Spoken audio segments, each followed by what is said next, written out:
नमस्कार, आप देख रहे हैं लाइव इंडिया हर पल। मैं हूं आपके साथ रेखा मिश्रा। झारखंड विधानसभा का बजट सत्र चल रहा है और इस दौरान सदन के अंदर जयराम महतो मंत्रियों के जवाब से पूरी तरीके से असंतुष्ट नजर आ रहे हैं। आज भी कुछ ऐसा हुआ जब उन्होंने निजी क्षेत्र में झारखंड के लोग कितने लगे हुए हैं इसको लेकर के जब उन्होंने सवाल किया तो मंत्रियों की ओर से जो जवाब दिया गया उससे वह असंतुष्ट नजर आए और उन्होंने अपनी असंतुष्टि सदन के अंदर पूरी तरीके से जाहिर की। देखिए इस वीडियो में।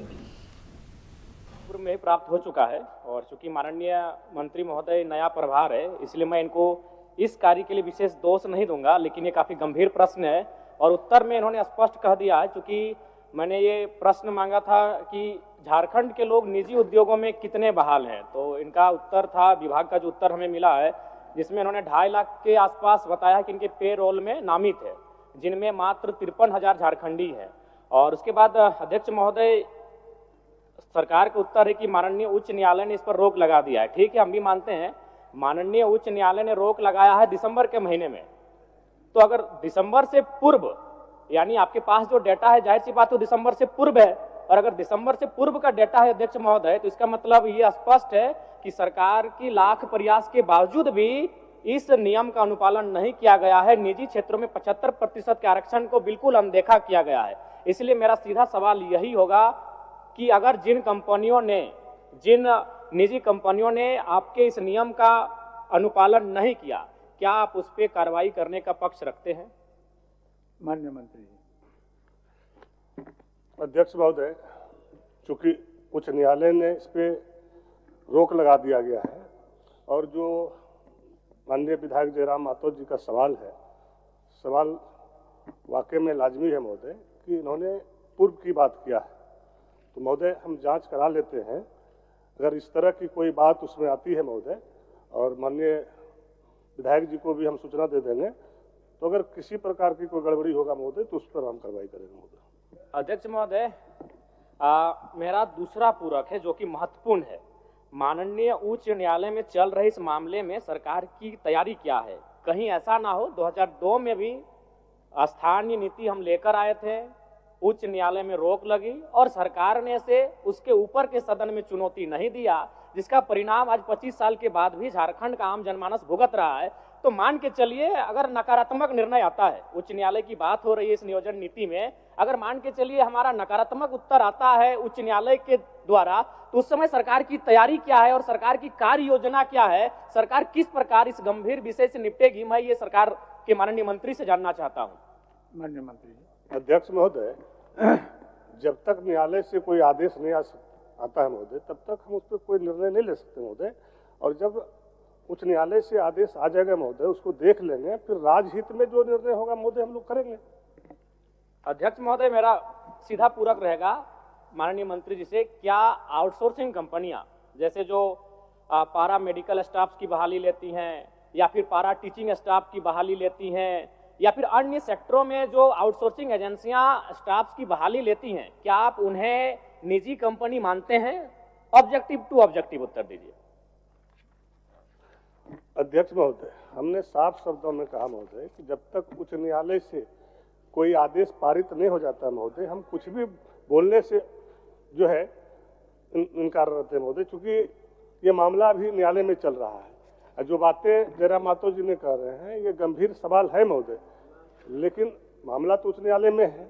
अब किस तरह का आदेश पारित होता है उसके बाद ही ना महोदय हम कोई बात बता सकते हैं। महोदय, इसमें उच्च न्यायालय का तो विषय नहीं होना चाहिए, हम बस इतना पूछे कि जो आउटसोर्सिंग एजेंसियां हैं क्या वो निजी कंपनी के, आपका जो निजी कंपनी का प्रोटोकॉल है उसके दायरे में वो आउटसोर्सिंग एजेंसियां आती है कि नहीं है? इसमें बस मेरा यही सवाल है कि एजेंसियां जो बहाली ले रही हैं वो निजी कंपनी है या नहीं है? एक मिनट। मंत्री जी के सहयोग के लिए कि वह जो नियम है अध्यक्ष महोदय उसमें यह प्रावधानित है कि 3 वर्ष तक 75% एडजस्टमेंट करना है। यह कानून मात्र 1 साल तक चला, 3 वर्षों तक चलता तो शायद एडजस्टमेंट हो जाता 75% जो माननीय सदस्य कह रहे हैं। और दूसरा, उस कानून में यह भी प्रावधान है अध्यक्ष महोदय कि कोई लोक उपक्रम, सरकारी लोक उपक्रम को अगर आउट सोर्सिंग एजेंसी भी काम करेगी तो वहां भी ये नियम लागू होगा, जो माननीय सदस्य जानना चाह रहे केवल मंत्री जी की सही। एक मिनट मंत्री जी, एक मिनट आप बोलिए। एक मिनट मंत्री। बैठिए, एक के साथ जवाब दे दीजिएगा। बहुत ही महत्वपूर्ण प्रश्न है पूरे झारखंड के स्थानीय झारखंडी मूलवासी का अध्यक्ष महोदय। माननीय सदस्य जयराम भाई का यही है चिंता कि जो अभी एजेंसी मैन पावर जो रिक्रूट कर रही है सरकार के अधीन, क्या वो एजेंसी को आप निजी कंपनी मानते हैं, हाँ या ना? दूसरा, अगर आप मानते हैं तो उस पर ये 75% यहाँ के मूलवासी, यहाँ के आदिवासी, यहाँ के झारखंडी लोगों को 75% आरक्षण दे रहे हैं कि नहीं दे रहे हैं? नहीं दे रहे हैं तो देंगे कि नहीं देंगे? और तीसरा कि जो आपने ढोल बजाया कि 75% यहाँ के निजी क्षेत्रों में काम करने वाले को, झारखंडियों को नौकरी मिलेगा, हाईकोर्ट में आपने ऐसा पॉलिसी बनाया कि टर्न डाउन हो गया, तो आप ऐसा क्या पॉलिसी बनाएंगे जहां पर झारखंड के नौजवानों को रोजगार में प्राथमिकता 75% मिले? चलिए आप एक मिनट, माननीय मंत्री को थोड़ा सा सहयोग कर देना चाहते हैं। कारण यह है कि हम और माननीय सदस्य प्रदीप यादव जी समिति के सदस्य थे, जिस समिति ने अध्ययन के उपरांत इस निजी क्षेत्रों में 75% भागीदारी को सुनिश्चित कराया था। 2-3 विषय आए। एक विषय माननीय सदस्य नवीन जायसवाल जी का आया। हरियाणा में इन्हीं की सरकार, मनोहर लाल खट्टर जी की सरकार थी, वहां भी ऑनरेबल हाई कोर्ट ने स्ट्रक डाउन किया इसी 75% आरक्षण के मुद्दे को।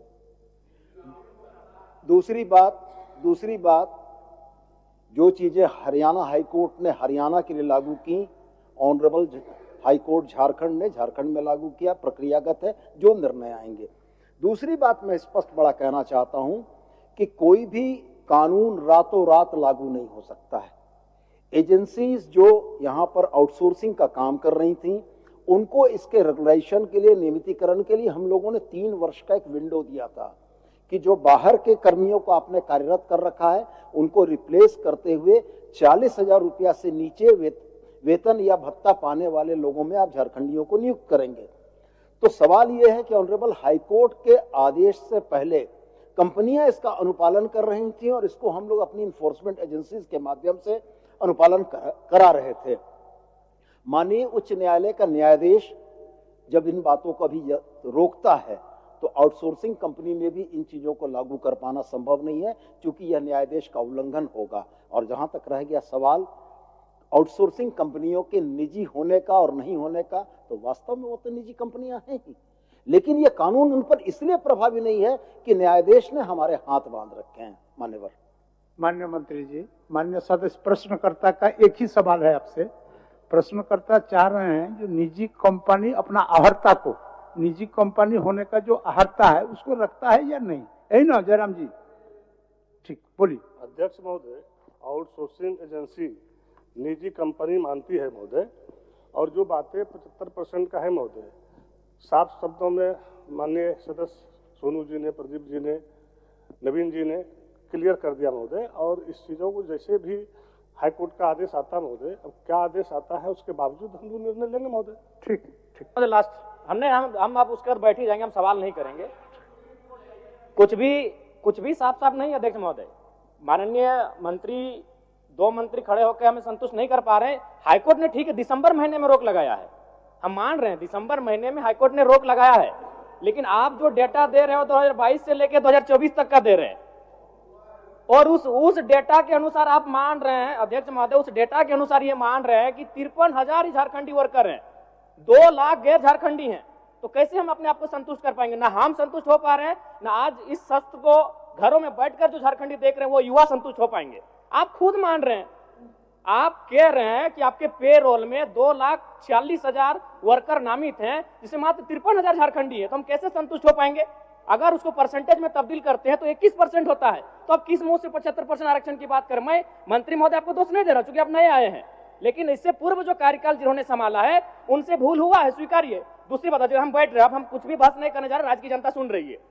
मंत्री महोदय, ये प्रश्न 2 बार आ चुका है। जब पहली बार ये प्रश्न आपके पास गया तो आपके विभाग का उत्तर आया था कि 7,473 नियोजक निबंधित है, और दूसरी बार 7,470, 3 नियोजक कम हो गए अध्यक्ष महोदय। यानी मंत्री जी को भी गोल गोल घुमाया जा रहा है।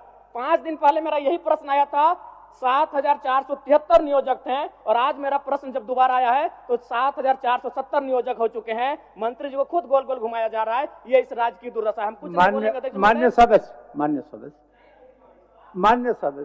मान्य सदस्य, आपको सदन की आसन की ओर से सूचना दे दें, ये विषय पहले भी आया था। आज पहले आने के क्रम में ही सरकार निर्णय लिया और सदन के तरफ से एक समिति का गठन हुआ था, जिसमें माननीय प्रदीप जी, सोनू जी और शायद इस पक्ष के आप थे, शायद नलिन बाबू थे, उनके अध्यक्षता में समिति हुई थी। समिति के रिपोर्ट आने में कुछ समय का व्यय हुआ, विलंब हुआ। उसके बाद सरकार सचेत हुए और सरकार सचेत होने के बाद आपने जिस सवाल को आज सदन के अंदर में उठा रहा है उस पर सतर्क हो ही रहे थे। इस बीच न्यायालय का भी हस्तक्षेप हो गया, तो सही बात है, इसको दिखवा लीजिए। चलिए बोलिए। अध्यक्ष महोदय, चूंकि राजहित में और राज्य के प्रति हम लोग सारे लोग चिंतित हैं महोदय, और माननीय सदस्य जयराम मातो जी ने यहाँ के राज्य के हित के लिए बात कर रहा है महोदय, और जो पिछली बातें इन्होंने कह रही महोदय, इसको हम जांच करा लेते हैं महोदय। अगर इस तरह की कोई गड़बड़ी होगा, जिस पदाधिकारी ने इस तरह से किया होगा, गलत रिपोर्ट दिया होगा, तो उस पर कार्रवाई होगा। ठीक। प्रदीप यादव जी। तो आपने देखा कि कैसे बेरोजगारों के लिए एक तरीके से सदन के अंदर खुल करके आवाज उठाते नजर आए जयराम महतो, लेकिन मंत्रियों के जवाब से पूरी तरीके से असंतुष्ट भी नजर आए। मेरे साथ फिलहाल अभी के लिए इस खबर में इतना ही। आप देखते रहिए लाइव इंडिया हर पल। नमस्कार।